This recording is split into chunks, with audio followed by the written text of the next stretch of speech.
Bismillahirrahmanirrahim. Güzel insanlar, aziz Allah'ın xeyri, bereketi, salamı, afiyeti sizin ve ailenizin üzerine olsun. Allah size xeyir kapılar açsın. Ben aziz Allah'ın kitabı olan alemlere rəhmət olarak gönderilmiş. Bakın altından xət çəkirəm. Alemlere rəhmət olarak bütün insanlığa gönderilib. Bütün insanlığa rəhmət olarak, xeyir olarak, bereket olarak, hidayet olarak, nur olarak gönderilmiş aziz Allah'ın kitabını tanıtmaya çalışırım. Niye göre? Çünkü dinimizin kaynağı Kur'an-ı Kerim'dir. Biz dinimizi Kur'an'dan öğreneceğiz.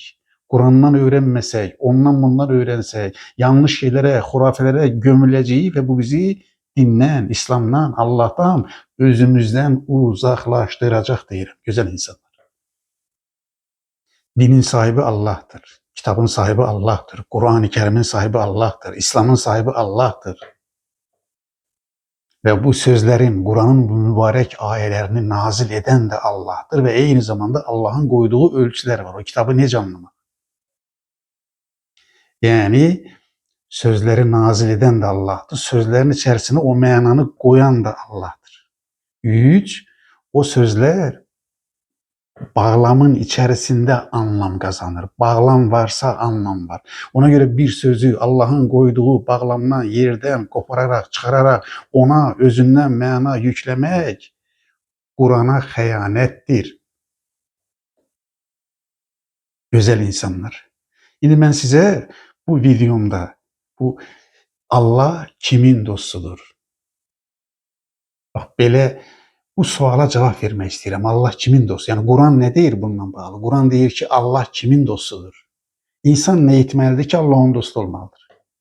Bunun hem de niye göre çəkirəm? Çünkü böyle veliler, veli sözünün cəmidə övliyalar, xüsusi bir sinif düzəldirlər və insanlara deyirlər ki, veliler var, özel siniflərdir, özel gruplardır, seçiliblər, övliyaların xüsusi qabiliyyətləri var və Allah ancaq və ancaq onları dost seçər deyir. Bakın Kur'an bunu reddediyor güzel insanlar. Ve bu cümlemin altından xət çəkirəm. Əziz Allah her insana dost olmak, Allah'ın dostu olmak, Allah'a yakın olmak, Allah'ın lütfünü kazanmak, rızasını kazanmak imkanıyla yaratmıştır diyelim. Bu cümlenin altından xət çəkirəm. Dinimizde, İslam dininde xüsusi təbəqə yoktur, zümre yoktur, ruhban sinifi yoktur. Allah deyirəm ki, her insana Allah'ın dostu olmak imkanı verir, özelliği verir. O imkandan istifade edip etmemek insanın özünden asılıdır. Eğer iman ederse, ağlının, iradesinin, vicdanının hakkını vererse, Allah'ın buyruklarını yerine getirerse, Allah'a teslim olarsa, Allah deyir ki, ben her insana, bunları eden her insana Allah'a yakın olmak, manevi yakın olmak, Allah'ın rızasını kazanmak özelliği vermişim. Yani Allah'ın rızasını kazanmak, Allah'ın dostu olmak, Allah'ın yardımını kazanmak, celbetmek hususi bir grup insana verilmiş bir nimet değildir. Bakın, bütün insanlara, alemlere gönderilmiş, bütün insanlara gönderilmiş kitap, bütün insanların, bakın inananların da inanmayanların da Allah'ıdır o.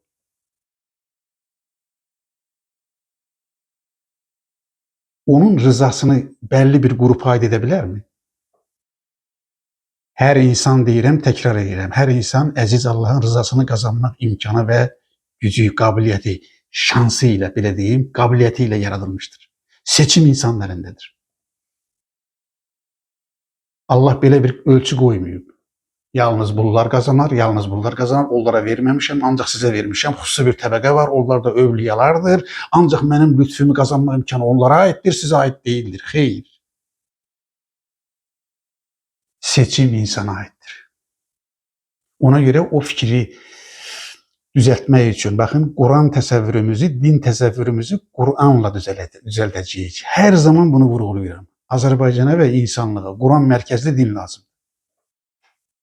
Hurafelerle mücadelenin yolu budur. Bakın hurafelerin işi nedir güzel insanlar? Hurafelerin işi budur. Hurafe insanın aklını öldürmek içindir.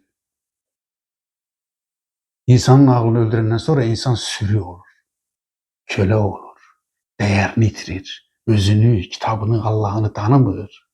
Onu parmağına dolamak, Onu idare etmek çok asan olur. Ey güzel insanlar. Hurafe yayanlar bunun için eləyirlər. Dini qazanca çevirirlər, ticarete çevirirlər, seni idare eləyirlər, seni istismar eləyirlər. Bunun da tek yolu var. Dininizi Kur'an'dan öğreneceksiniz. Yani oraya gelirik. Ben de Kur'an'daki bütün velilerle bağlı, yani veli olan, Allah'ın yakını olanların aileleri seçtiğim, onları bir hamısına inanda değil. Size təqdim etmeye çalışacağım.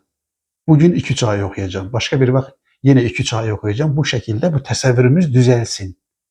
Bilək ki, biz de Allah'ın dostu olabilirik. Biz de Allah'a yakın olabilirik. Allah bizden de razı olabilir. Allah'ın lütfü, ehsanı, razılığı yalnız belli bir kesime, grupa ait değildir. Bakın önce güzel insanlar. Allah ne buyurur? Harda buyurur? Bekare suresi, Kur'an-ı Kerim'in 2. suresinin 257. ayetinde Aziz Allah ölçüleri bir açıklayayım. Ben de sadece Kur'an ayetlerini okuyacağım size. Bismillahirrahmanirrahim. Aziz Allah Bekare suresinin 2. surenin 257. ayetinde buyurur ki, bakın dikkat edin, Bismillah. Allah iman etmiş olanların dostudur. Allah dostudur. Kimin dostudur? İman etmiş olanların. İman edenlerin dostudur. Bak Allah dostluğunu şərtə bağlayıb. Deyir ki, iman etsen dostluk var. Yakınlık var. Allah yani velisi olmak, veli olmak, yakın olmak, dost olmak, himaye etmek, korumak, bu anlayışların hamısını əhatə edən güzel bir mübarek sözdür. Allah iman etmiş olanların dostudur. Gerçekten iman eden, tevhid inancına bağlı olan, La ilahe illallah diyen ve la ilahe illallah hükmünün, ölçüsünün, düsturunun, yani tevhid inancının hakkını veren her insan Allah'ın dostudur. İman etme şartı koyup. Bakın başka bir şart koyup mu? Koyduğunu diyeceğim size. Peki Allah insanın dostu olsa, yani bir insan iman etse, Allah'ın rızasını kazansa, Allah'a yakın olsa, Allah'ın himayesini kazansa, o halk içinde değilleri Allah'ın nəzəri üstünde olsun. Ben de halkımızın diliyle danışıram. İnsan necə etməlidir ki, Allah'ın nəzəri onun üstünde olsun. Nəzəri olmak yani görmek. Tabii ki Allah herkesi görür. Ama onu dost gibi görmek, yakın gibi görmek, değerli görmek, hususi görmek, özel görmek. Şartı neye koydu? İman etmek. Kime iman edeceğiz? Allah'a edeceğiz. İmanın şartını kim koyur? Allah koyur. İman etmek, Allah'a inanmak ve güvenmektir. İki ölçüsü, inanmak ve güvenmek. İman etmiş ve Allah'a iman etmiş ve Allah'a güvenen bir insanın ya da bir toplumun özelliği nedir? Bak dikkat edin burasına. Tevhid inancının karşılığı nedir? Bakın bir olmaktır. Eğer bir cemiyet, bir toplum paramparçadırsa bu o demek ki onların tevhid inancında problem var. Eğer gerçekten biz inanırıksa, iman edirikse ve Allah'ın buyruklarına eminlikse, güvenirikse bunun karşılığı bu olmalı. Biz bir olmalıyız, kardeş olmalıyız. Arka çıkmalıyız, desteği olmalıyız birbirimize. Şimdi Allah iman edenlerin dostudur değil mi? Peki Allah dost olsa insana ne verir? Bakın neticesini açıklıyor Allah. Buyurur ki Allah iman etmiş olanların, iman edenlerin dostudur. Dikkat edin, onları karanlıklardan aydınlığa çıkarır. Minez zulumati ilen nuri. Karanlıklardan, bak karanlık sözün cemde işlenir. Yani şirk, pislik, yalan, iftira, küfür, inkar. Bu insanı insanlıktan çıkaran ne var ki bunlar hamısı karanlıktır. Cehalet, en büyük karanlık cehalettir. En büyük karanlık şirktir. Haram, zina, sayın geçsin bunlar, içki, kumar. Bunlar hamısı Kur'an'a göre karanlıktır. Yani manevi karanlıktır. Karanlık insanın ağlının ölmesidir. İnsanın həqiqəti ışığı görmemesidir. Allah deyir ki, eğer siz iman etseniz Allah sizin dostunuz olacak ve dostunuz olan Allah, yardımcınız olan Allah sizi himayesine götürecek ve sizi karanlıklardan nura çıkaracak. İsteyirik mi, əziz Allah bizi karanlıklardan nura çıkarsın? O zaman üzerimize qoyulan vəzifəni yerinə yetirəcəyik. Yəni iman edəcəyik. Yəni güvənəcəyik. Yəni tövhidə bağlanacağıq. Yəni şirkdən uzaqlaşacağıq. Yəni ədaləti hakim qılacağıq. Mərhəmətli olacağıq. Ahirətə inanacağıq. Bax, sonra da gözəl insanlar. Başqa bir surədə də vəlinin tərifini verib. Allahın dostu kimdir? Bax, bunun davam olaraq onu da sizə oxuyayım, gözəl insanlar. Hardan oxuyuram? Yunus surəsindən oxuyuram. Yunus surəsi Quran-ı Kərimin 10-cu surəsidir. Yunus surəsinin 62-ci ayəsində əziz Allah buyurur ki, Bismillahirrahmanirrahim. Diqqət edin. Diqqət edin bura, siz də diqqət edin. Allahın dostlarına qorxu yoxdur. Orada nə demişdi? Öncəki ayədə nə buyurmuşdu əziz Allah? Onları qaranlıqlardan nura çıxaran. Burada nə deyir? Qorxu yoxdur. Baxın, Allahın güvəni gələrsə, Allahın himayəsi gələrsə, könlünüzü Allaha verərsinizsə, Allah deyir ki, sizi o qorxulardan qurtararam, vəsvəsədən qurtararam, qayğılardan qurtararam.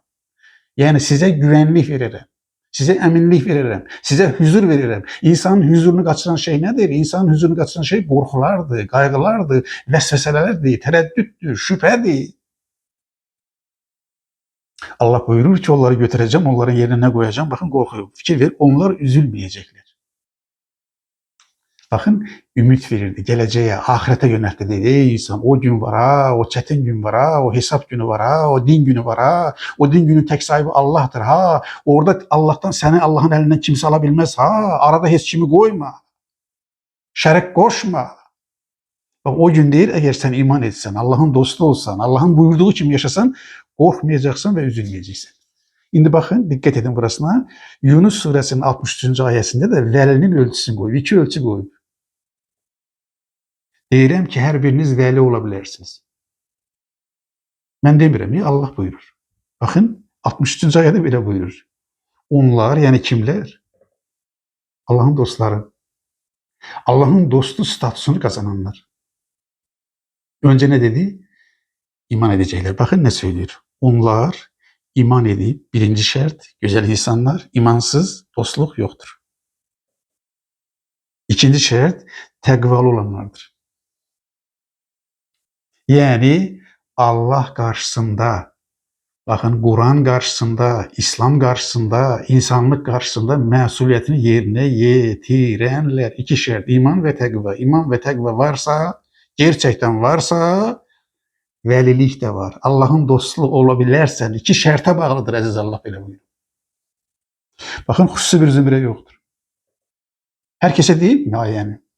Deyir ki, mənim kitabım aləmlərə rəhmətdir. Deyirmi ki, mənim kitabım bütün insanlıq üçündür? Bütün insanlara Allahın dostu olmaq imkanı Allah tanıyır mı, tanınır mı? Yoxsa özəl bir qrupa aidib?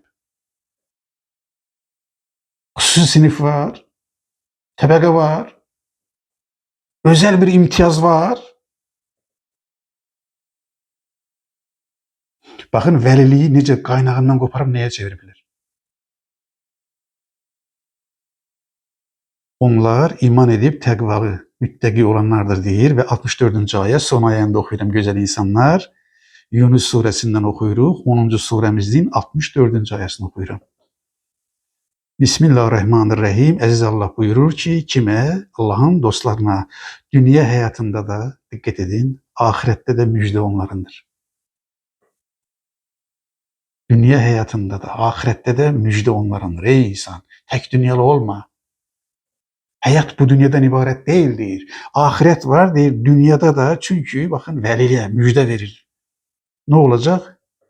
Sonra da, belə deyim, müjdəsinə təminat verir, garantiya verir. Baxın, nə deyir?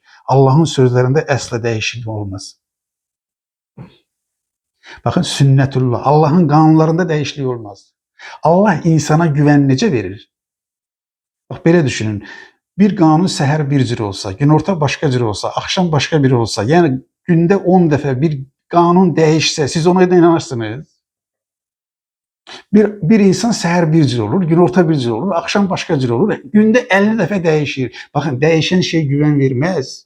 Allah buyurur ki Allah'ın kanununda, sünnetullah'ta değişme olmaz. Niye göre Allah istəyir ki insan bilsin ki Allah'ın kanunlarda değişiklik olmaz. Çünkü kanun varlıktaki sabiteler demektir. Kanun olmazsa, değişmezliği olmazsa güven olmaz. Bakın teminat verdi mi? Allah'ın sözlerinde əsla deyir değişim olmaz. Əsl büyük kurtuluş budur. Ne demiş olduk? Veli olma imkanı bütün insanlara aittir. Yani o imkan olarak hamıya verilir. Onu seçme insana aittir. Şerti var mı? Var. Yani özel bir imtiyazlı tabaka yoktur. Şerti nedir? İman etmektir. Eğer iman etsek, Allah'ın dostu olsak Allah bize ne vaat edir bu ayelere göre? Bir, deyir ki sizi karanlıklardan, şirkten, pislikten çıkaracağım, sizi o karanlıklardan nura göndereceğim. Nura, elme, ışığa, hayre, berekete, tevhide, adalete, merhamete yönelmişsinizse nura yönelmişsiniz deyir. Sonra müttegiliğin 2 tane şerti koyur. Nedir? İman et, gerçekten iman et. Adam gibi iman et. Ve tekval ol, müttegi ol. Bunları etsek ne var? Korku gidecek. Üzüntü gidecek. Müjde sizindir. Allah'ın kanununda değişiklik olmaz. Allah bir vaadi veripse, bir sözü deyipse o mütlak gerçekleşecek. Gerçek kurtuluş nedir? Allah'ın dostu olmak. Allah'ın rızasını kazanmak. Allah'ın buyurduğu gibi yaşamak. Allah'a teslim olmak. Bizim dinimiz teslimiyet dinidir. Teslimiyet de ancak ve ancak Allah'adır. Aydındır mı güzel insanlar? Yani İslam teslimiyetin şartlarını bize açıklıyor. Bütün elçilerin örnekliği budur. Allah'a teslim ol, azad ol. Allah'a teslim ol, kurtul. Allah'a teslim ol, dost ol. Allah'a teslim ol, bu dünyanda müjdesini kazan, ahiretinde müjdesini kazan buyurur əziz Allah. İnşallah velilerle bağlı başka ailelerde, başka bir videomuzda əziz Allah nəsib etse, güc verse, imkan verse, ömür verse paylaşmaya çalışacağım güzel insanlar. Beni dinlediğinize göre size teşekkür ederim. Var olun, sağ olun. Əziz Allah'ın sonsuz, sınırsız merhametine emanet olun. Değerli insanlar, güzel insanlar.